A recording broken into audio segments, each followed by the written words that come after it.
4ാം class Arabic വഴികാട്ടിയിലെ 2ാമത്തെ യൂണിറ്റിലെ 4ാമത്തെ worksheet. നുലാഹിലു സുവറ വനുഅദ്ദുൽ ബയാന. ചിത്രങ്ങൾ നോക്കിയിട്ട് അതിൻ്റെ താഴെയുള്ള കുറിപ്പുകൾ നമുക്ക് തയ്യാറാക്കാം.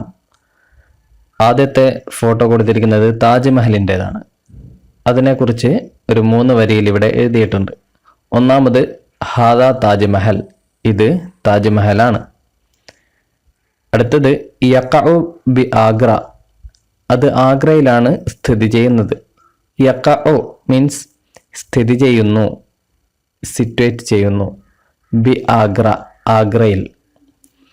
അടുത്തത് ആരാണിത് ഉണ്ടാക്കിയത് എന്നാണ്. ബനാഹുൽ മലിക്കു ഷാജഹാൻ, ഷാജഹാൻ മലിക് ഷാജഹാനാണ് ഇത് നിർമ്മിച്ചത്. ബനാഹു ഇത് നിർമ്മിച്ചു, താജ്മഹലിനെ നിർമ്മിച്ചു അൽ മലിക് ഷാജഹാൻ, ഷാജഹാൻ രാജാവ്. അതേപോലെ മറ്റുള്ള ചിത്രങ്ങളുടെ താഴെയും നമ്മൾ എഴുതണം. ഇത് എന്തിൻ്റെ ചിത്രമാണ്? ചെങ്കോട്ടയുടെ, റെഡ് ഫോർട്ടിൻ്റെ ചിത്രമാണ് അല്ലേ? അപ്പോൾ റെഡ് ഫോർട്ടിന് എന്ത് പറയും?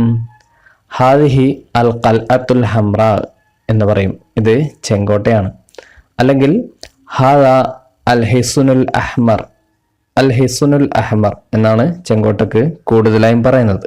അതുകൊണ്ട് അൽ ഹിസ്നുൽ അഹ്മർ എന്ന് പഠിച്ചു വെക്കുക. ഇത് ചെങ്കോട്ടയാണ്. തഖഉ ബി ഡൽഹി, ഇത് ഡൽഹിയിലാണ് സ്ഥിതി ചെയ്യുന്നത്.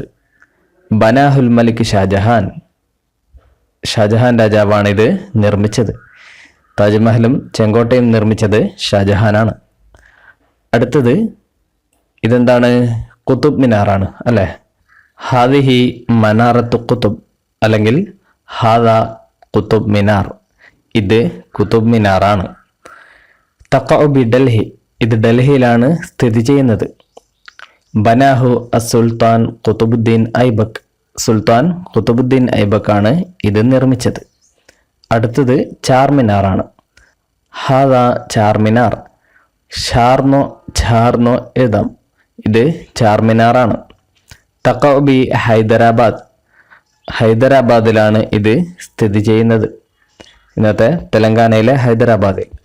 ബനാഹു അസുൽത്താൻ മുഹമ്മദ് ഖലി ഖുതുബ് ഷാ, മുഹമ്മദ് ഖലി ഖുതുബ് ഷാ എന്ന സുൽത്താനാണ് ഇത് നിർമ്മിച്ചത്.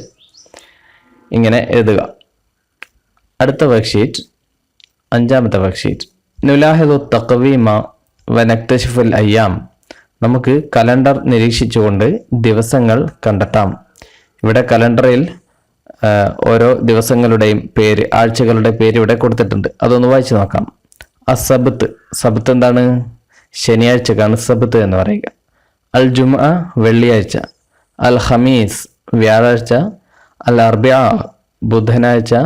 അസുലാസ ചൊവ്വ. അൽ ഇസ്നൈൻ തിങ്കൾ. അൽ അഹദ് ഞായർ. ഇത്രയുമാണ് ആഴ്ചകളുടെ പേരുകൾ. ഇനി താരീഖ് എന്ന് പറഞ്ഞുകൊണ്ട് 1 എന്ന് കൊടുത്തിരിക്കുന്നു.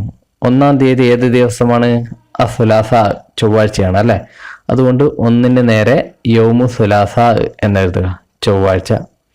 ഇനി 14 കൊടുത്തിട്ടുണ്ട്. അപ്പോൾ എന്തെഴുതണം? 14ൻ്റെ ഏത് ദിവസമാണ്?